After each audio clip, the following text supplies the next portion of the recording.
Ce que je trouve très intéressant dans la chaire I7, c'est d'avoir réuni les bons acteurs complémentaires sur cette question de la transition énergétique, avec un accent sur ce qui nous semble dans le projet des îles le point le plus important, qui est toute la partie humaine, c'est-à-dire comment les gens vont s'approprier cette transition énergétique, comment ils vont pouvoir en tirer bénéfice, comment ils vont la comprendre, donc aussi les enjeux de médiation, et je trouve que c'est vraiment ce qui nous semble les enjeux les plus clés, qui sont pas toujours, quand on rencontre des acteurs du monde de l'énergie, ils sont très techniques et ils ne saisissent pas que le vrai enjeu est dans la partie humaine.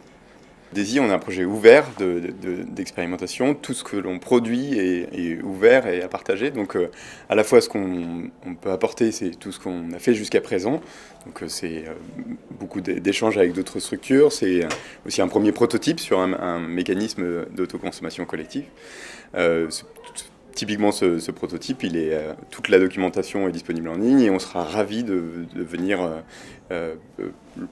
former des gens pour être capable de se l'approprier, de le reproduire et d'en faire leur version. Croiser les données, oui, c'est important. Ce qui est important, c'est d'arriver à peut-être surtout lire et donner du sens aux données. On est capable aujourd'hui de collecter des quantités astronomiques d'informations sur les usages. Et là, vraiment, il y a un saut qualitatif entre la capacité de collecter toutes ces données, en tirer des graphiques, etc., et en tirer vraiment des conclusions et des projets actionnables. Et c'est là que c'est intéressant de travailler avec une université et les acteurs industriels pour être capable de vraiment donner du sens à tout ça. Et c'est pas un acteur tout seul, on n'est pas capable.